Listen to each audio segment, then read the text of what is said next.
Hi mga kaluto, magluluto nga pala akong sapin-sapin dahil nag-cravings ako. Yan nga pala yung mga rekado at naggastos ko. Ano, nag-cravings nga lang po ako kaya gagawa ko na.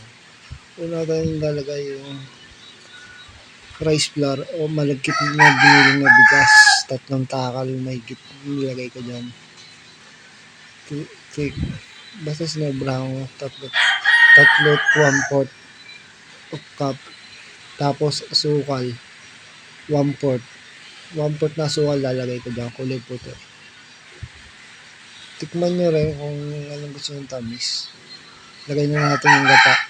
Save na natin yung gata. Purong gata nga pala yan. Mga 3 cups din ng gata yan.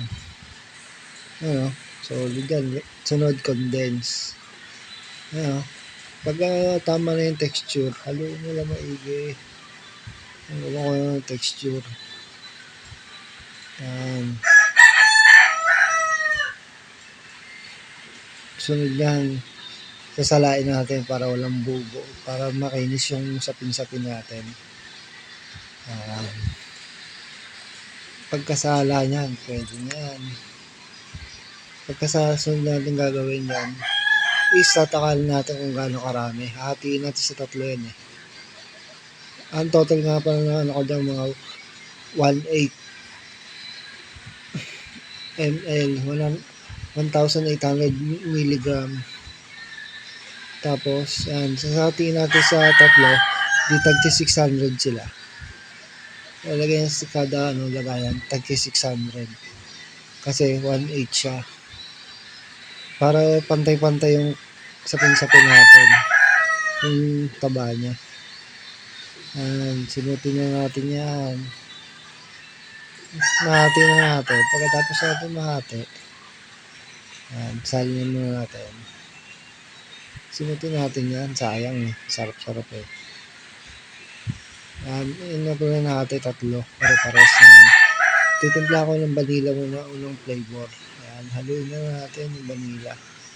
Para solid. Vanilla flavor muna. Sunod natin yung ube.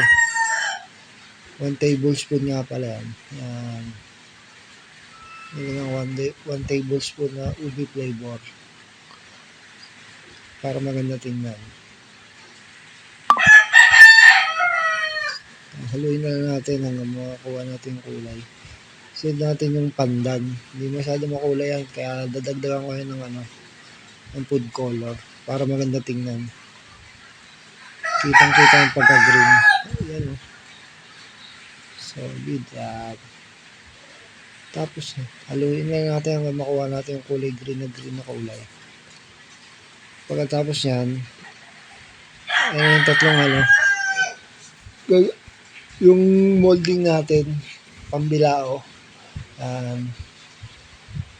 Malaki nga pala yan. Papahiran natin ng mantika ng latek. Para hindi dumikit yung sapin-sapin natin. Kasi malagkit nga yun eh. Baka dumikit eh. Pahiran na. Pakulo na pala ako ng steamer. Kailangan kumukulo na bago natin salang. Saktong apoy lang. Tapos, salang na natin lang yung pinahiran natin molder. Tapos, unang set, yan. Lulutuin nga pala natin ng mga 8 minutes yan. Sinisimot ko, sayang. Sarap-sarap eh. Takpan natin. After 8 minutes yan, toothpick check muna natin. Pagka toothpick check, pag pwede yung patungan mo na yan, lagay mo na yung sunod na layer. Tapos susunod yan, lutuin ulit natin na 8 minutes ulit. Another 8 minutes na naman. Pagka 8 minutes na yan, pag pwede yung patungan ulit natin yan. Ayan, patong na natin. Pagkapatong yan, ayusin na natin yung kulay. Okay na yan.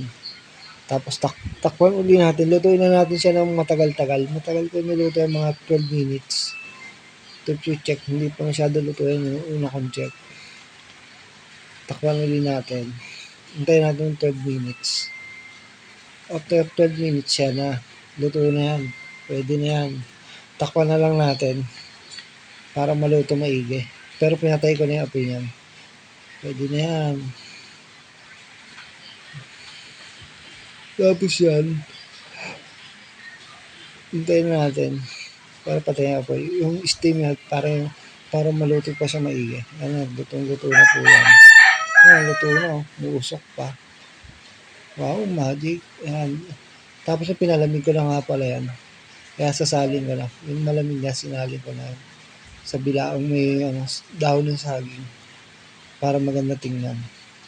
Ay, nabilog na bilog. Oh. Isang bilao. Isang bilaong sapin-sapin. Practice lang yan. Lagyan ko nga pala ng latik. Tapos nyog. Sinunog na nyog.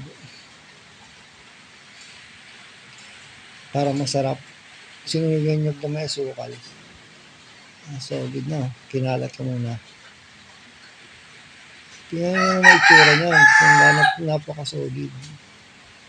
Ano, takam na naman kayo mga kaluto, no? Siyempre, papatakimin ko pa kayo. Titikman ko pa yan.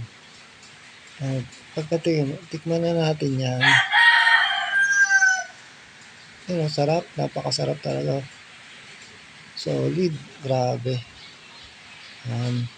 Ikutan natin yung sa ano. Tapos, mukbang sa akin to. Ubus sa akin to lahat. Grabe.